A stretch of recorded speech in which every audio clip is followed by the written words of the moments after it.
¿Qué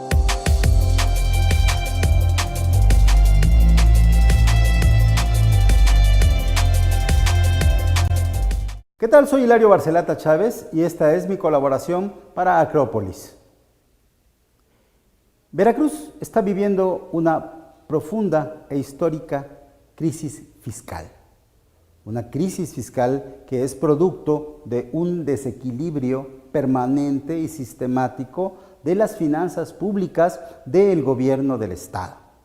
Este desequilibrio que se ha venido extendiendo a lo largo de los últimos años es a su vez un resultado de un déficit fiscal que se ha vuelto permanente.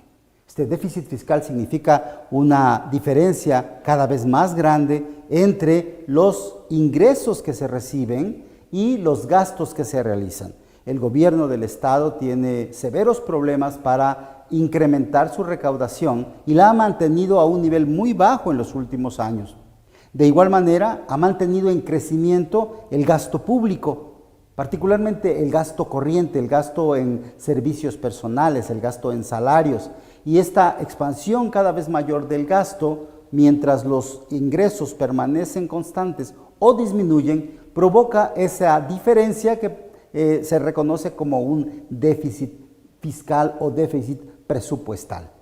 De manera muy simple, los gastos son mayores que los ingresos y no nos alcanza para todo lo que se requiere. La pregunta es, ¿qué es lo que ha provocado este déficit fiscal?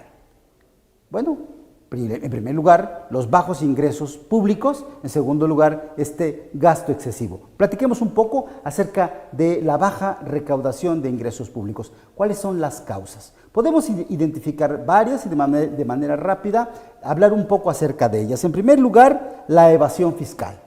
La evasión fiscal en la que incurren muchos veracruzanos, personas, empresas que no pagan los impuestos estatales y que con ello generan una merma en los ingresos del gobierno. Pero también las exenciones, las condonaciones fiscales que se le hacen a muchas personas, empresas, en muchos casos indebidamente, y que evidentemente esas condonaciones significan una reducción de los ingresos públicos del gobierno de Veracruz.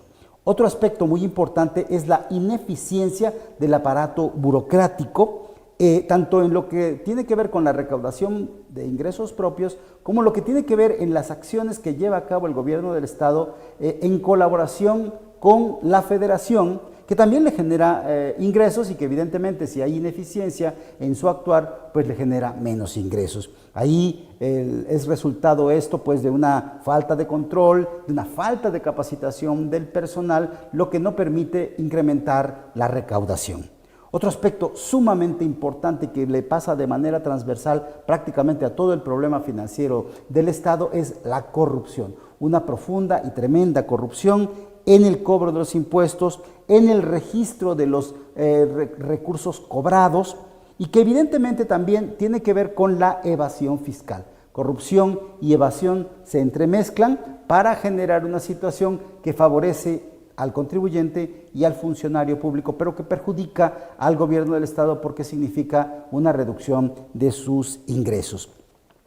Otro aspecto que es importante señalar es que se desaprovechan las oportunidades que generan las potestades tributarias que tiene el gobierno del Estado y que no se han utilizado. El gobierno del Estado no utiliza la potestad tributaria que tiene para establecer impuestos cedulares, impuestos que puede gravar actividades profesionales, otorgamiento o uso temporal de bienes inmuebles, enajenación de bienes inmuebles y actividades empresariales que se pueden gravar del 2 al 5% y que luego se pueden deducir del impuesto sobre la renta. El gobierno del Estado no ha hecho uso de esta potestad y se está perdiendo ahí una importante oportunidad. Otra es que se han eliminado fuentes de ingreso. Por ejemplo, se eliminó el impuesto sobre servicios de hospedaje, se eliminó el impuesto a la tenencia, y si bien es cierto que esto puede generar en algún momento un beneficio para los contribuyentes, el perjuicio para los ingresos públicos realmente es muy grande. Entonces hay que revalorar esta eliminación de estos impuestos. Un aspecto también muy importante es la baja recaudación de impuestos propios, tanto de impuestos como de derechos propios. No solo por el hecho de que la baja recaudación significa menos ingresos, sino también porque esa recaudación es calificada, es utilizada como un referente, como un indicador para el reparto de las participaciones federales. De tal manera que los estados que recaudan más impuestos y derechos propios les tocan más participaciones federales. En la medida en que nuestra recaudación es baja, también impacta las participaciones federales que recibimos. Todo ello hace un contexto de bajos ingresos. ¿Qué es lo que hay que hacer?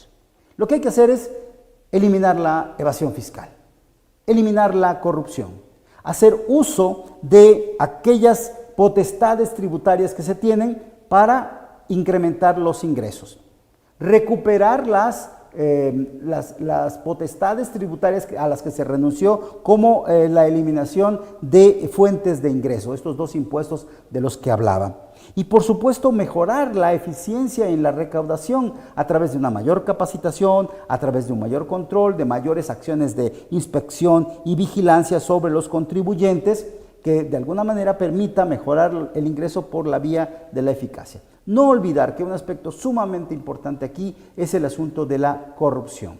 Los funcionarios públicos han incurrido en actos de corrupción que han mermado sumamente los ingresos públicos del gobierno de Veracruz, y esa es una práctica que definitivamente debemos de eliminar. Por último, la reconsideración de que es importante mejorar la